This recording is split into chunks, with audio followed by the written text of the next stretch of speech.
Hola, ¿qué tal? ¿Cómo están? Bienvenidos a un nuevo episodio de La Voz del Mercado.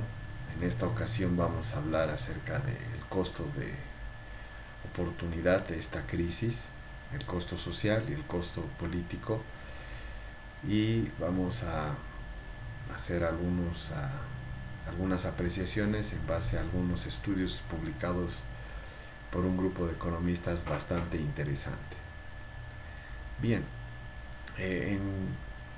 a grandes rasgos mencionar que el costo social se refiere en este caso, al peso de las determinaciones políticas que vayan a tomar las nuevas autoridades en relación a materia económica y social. Entonces, todo lo que tenga que ver con políticas públicas va a tener un efecto inmediato en la población a través de sus finanzas, a través de su nivel de consumo, a través de sus ingresos y la perspectiva que estos tengan en los próximos años.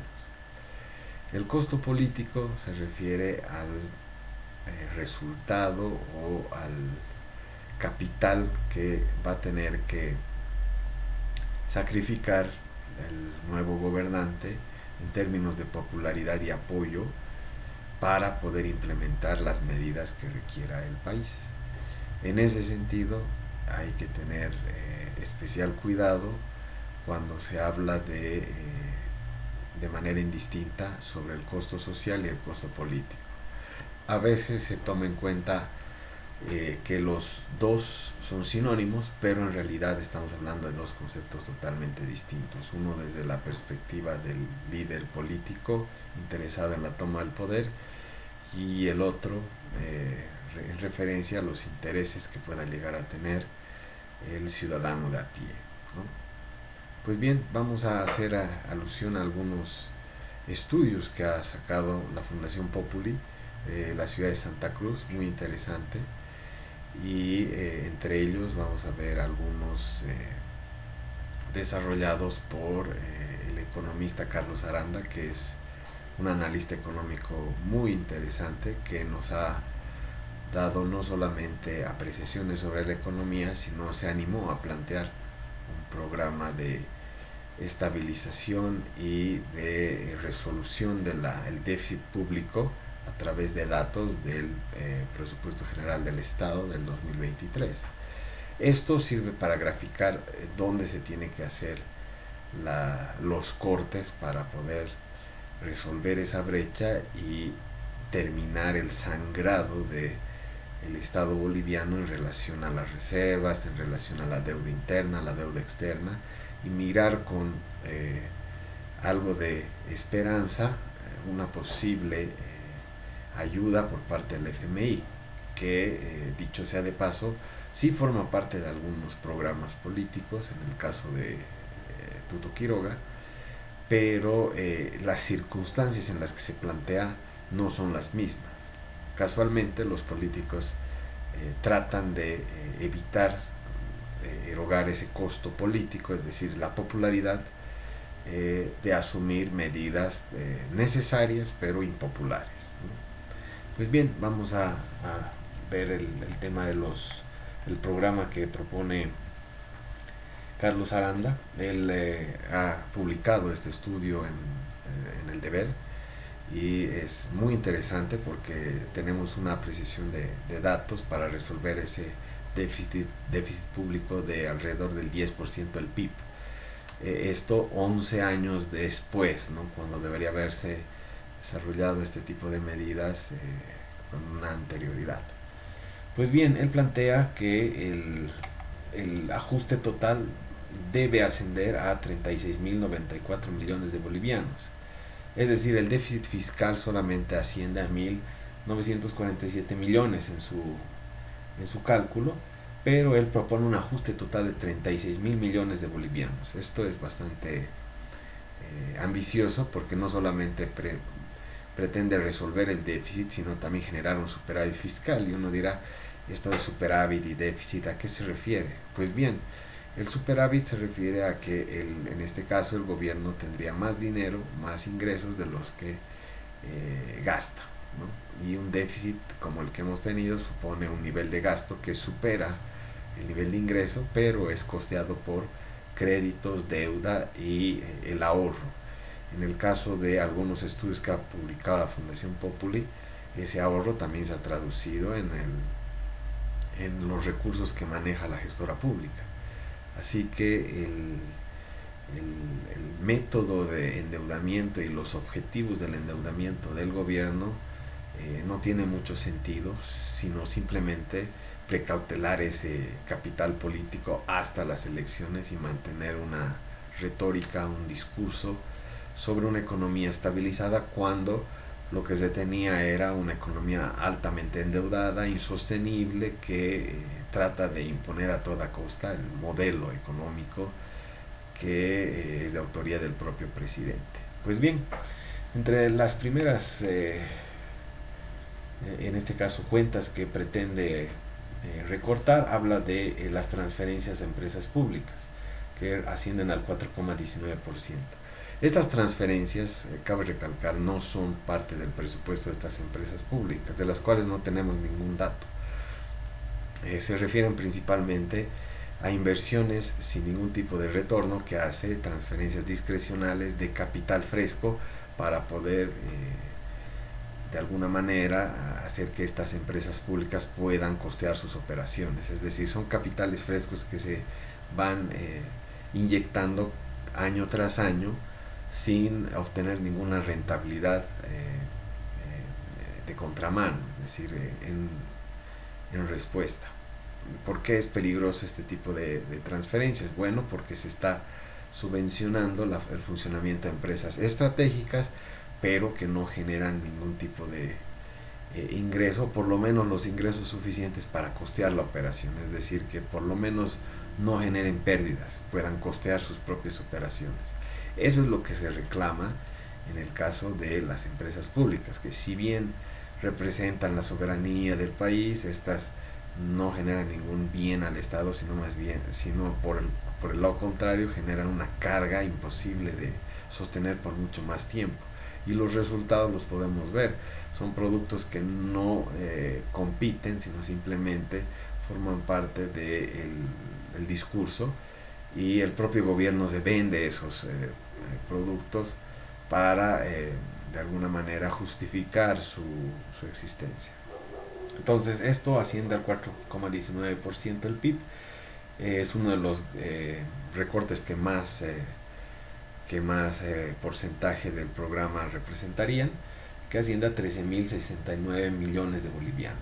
El segundo sería el recorte de un 80% del subsidio a los hidrocarburos. Si bien algunos candidatos mencionaron a grosso modo el tema de reconsiderar el subsidio, es decir, que algunos sectores ya no se vean beneficiados y simplemente atacar a aquellos sectores cruciales para no disparar la canasta, el costo de vida en Bolivia, en este caso el transporte y la canasta familiar.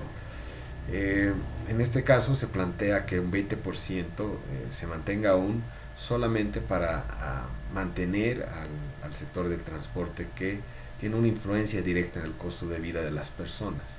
El resto tendría que ser cubierto por otro tipo de canales a precios internacionales sin ningún tipo de subsidio, que también permitiría reordenar los procesos productivos y reasignar de una manera más realista los costos y precios en el mercado.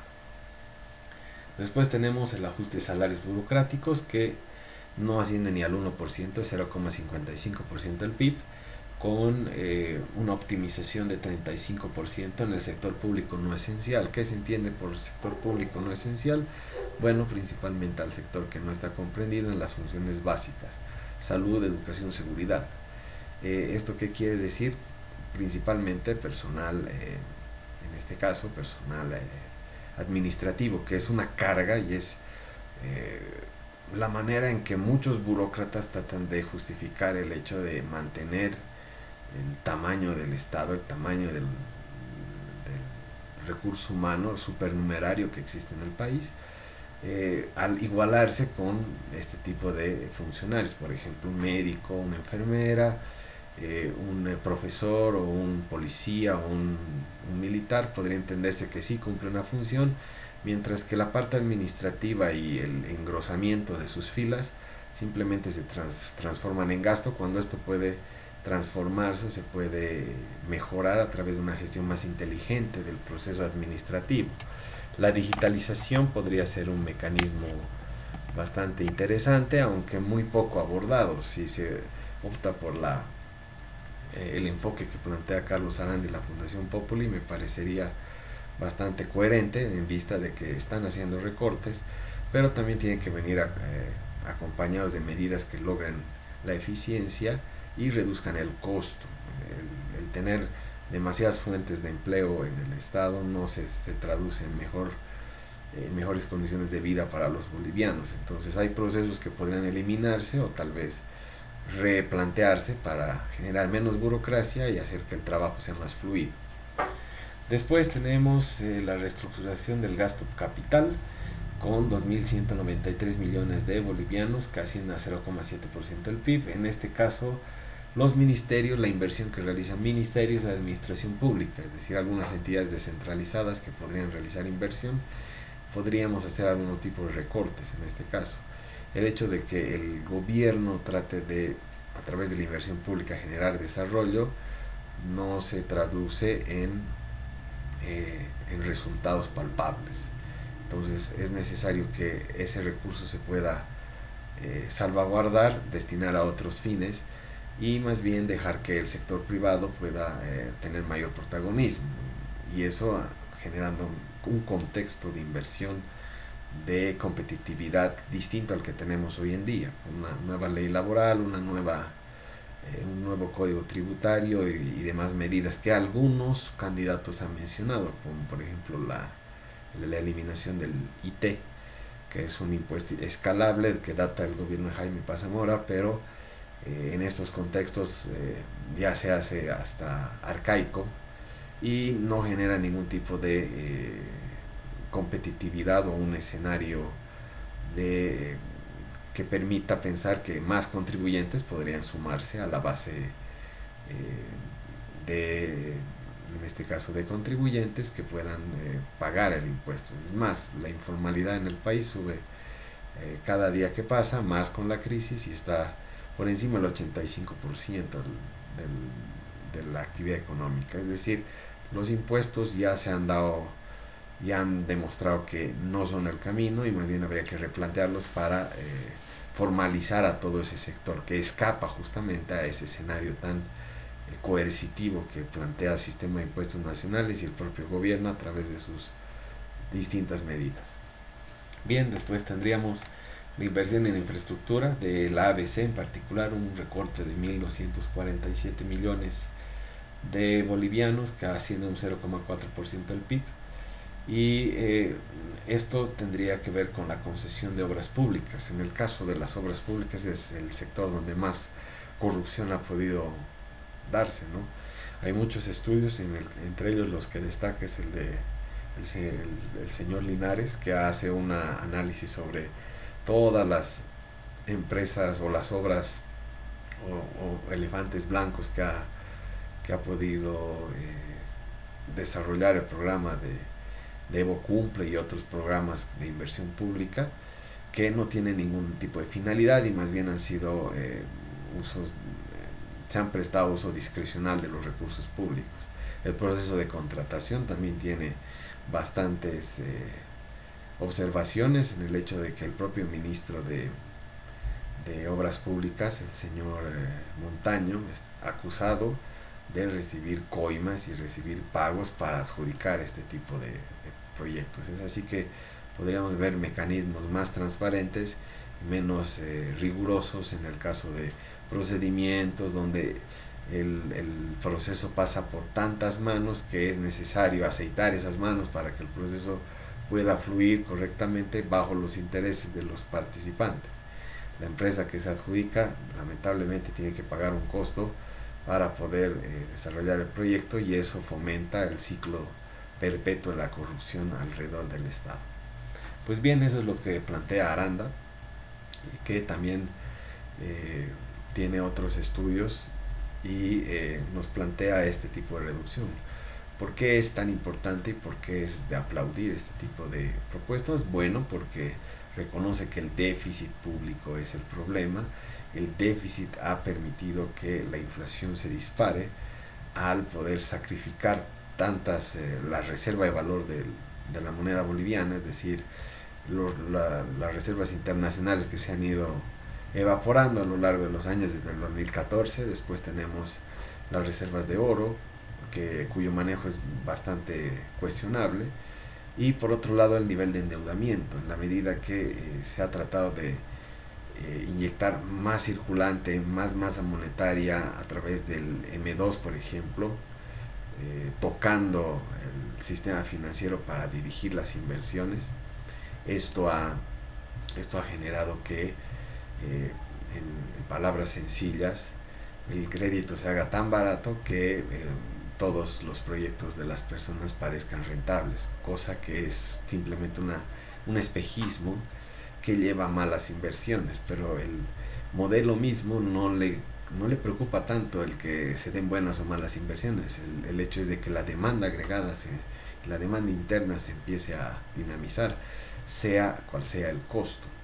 Y ese es un riesgo. Lo que estamos viendo es, por ejemplo, burbujas inmobiliarias, es decir, precios demasiado altos con un mercado totalmente deprimido, es decir, las inversiones que se han dado en el sector inmobiliario no obedecen a un comportamiento de mercado, una necesidad tangible, sino más bien se han disparado por el hecho de que los créditos de vivienda social han hecho accesible el endeudarse a familias o a personas que antes no deberían haber sido sujetos de crédito. Pero el gobierno ha tratado de fomentar este tipo de inversiones porque generaba actividad económica, empleaba personas, trabajadores en la construcción de manera temporal, pero eso generaba una burbuja y una sensación de que el sector era rentable, y otras personas que no necesitaban una vivienda pero veían que el mercado inmobiliario estaba creciendo, se decidieron enfocar sus capitales a este tipo de proyectos. El resultado es algunas malas inversiones y la demanda agregada que creció lo que pudo, pero el capital se malgastó. Entonces, para volver a un escenario de recomposición de la actividad económica, tendríamos que liquidar todos esos malos proyectos, un saneamiento de la economía totalmente, y eso supone un proceso de recesión, la pérdida de capital de los inversores, etcétera, pero eso guiado por señales equívocas en el mercado. Bien. Finalmente, mencionar dos estudios que sacó la Fundación Populi, que uno habla sobre el tema del ahorro de los trabajadores, que tocamos hace unos momentos, el tema de los recursos de la gestora, que fueron 30% a parar a bonos del tesoro que el propio gobierno usó para financiarse y seguir dando alimento al modelo económico, social, comunitario, productivo, a pesar de una situación adversa y a pesar de que las señales decían que esto no era viable. Después tendríamos el estudio de la deuda boliviana, los desafíos y oportunidades para un ajuste fiscal según el FMI. El hecho de que la deuda boliviana tanto deuda interna y externa estén por encima del 80%, transgrediendo algunos criterios internacionales que hablan de una barrera natural del 50%. Eso debería llevarnos a preguntar o analizar o reflexionar acerca de la verdadera prioridad, que es resolver el déficit fiscal, no atender los síntomas, sino atender la enfermedad de fondo, y es el déficit fiscal. La Fundación Popular hace hincapié en que el déficit fiscal debería ser resuelto en primera instancia y tomar las medidas de manera oportuna y no dilatar la aplicación de estos recortes. Podrían ser similares a los que plantea Aranda, o tomar algún otro tipo de estrategia, pero el déficit debe ser abordado a la brevedad posible.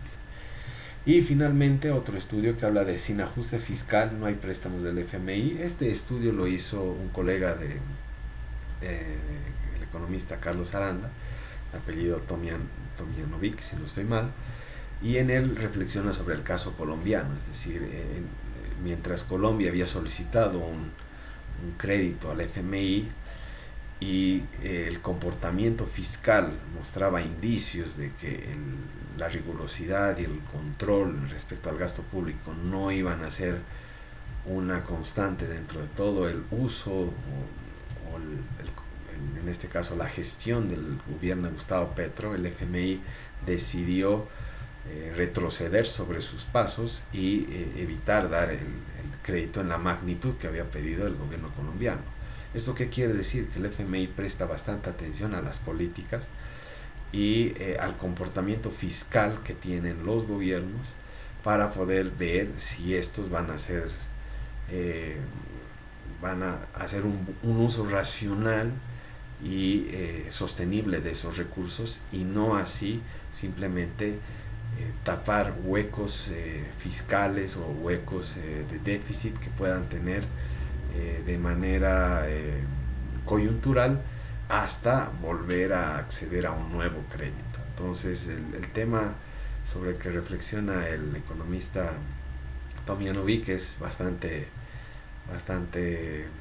importante, porque eso nos pone en una situación en la que el boliviano debería reflexionar sobre qué tipo de políticas es la que estamos buscando, y obviamente la racionalidad nos dice que deberíamos evitar ahondar aún más el déficit, lo que trató de hacer Colombia, y ver que el FMI reconsidere este tipo de créditos y nos deje a merced de no tener ningún canal de financiamiento alternativo, por lo que la crisis se ahondaría aún más. En este caso, nuevamente hay que recalcar que el déficit público es el problema, es la madre del cordero, y debe ser abordada de manera pronta, sin ningún tipo de dilación en cuanto a las medidas que son requeridas. Bien, eso en lo que respecta al costo político. El costo social, agradezco el contenido publicado por la Fundación Populi. Los invito a revisar todas las publicaciones que hace Fundación Populi, seguir a los economistas, a los investigadores mencionados, Tomjanovic y a Aranda, que son muy precisos y objetivos en relación a los análisis que hacen en temas fiscales y en temas monetarios particularmente, y los invito a reflexionar sobre esto al momento de analizar posibles binomios, posibles propuestas políticas de aquí en adelante. Eso en cuanto a este episodio. Como conclusión, simplemente mencionar que el costo político tiene que ser pagado por el nuevo presidente, la nueva administración del gobierno boliviano, sea cual sea la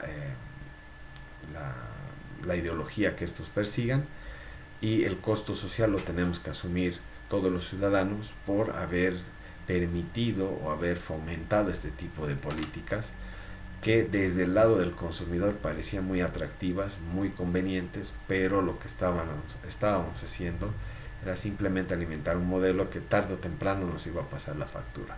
¿Cuál es esa factura? La inflación, el desabastecimiento, la pérdida de poder adquisitivo, la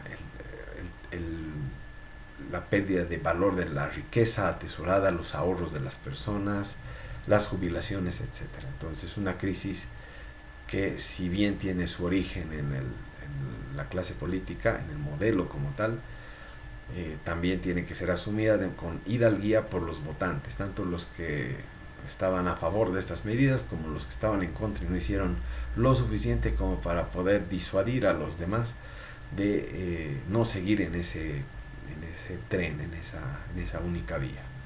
Pues bien, eso por mi parte. Los invito a esperar un nuevo episodio de La Voz del Mercado, y presto a escuchar y saber de ustedes en la zona de comentarios. Muchas gracias y nos vemos en un siguiente episodio. Chao.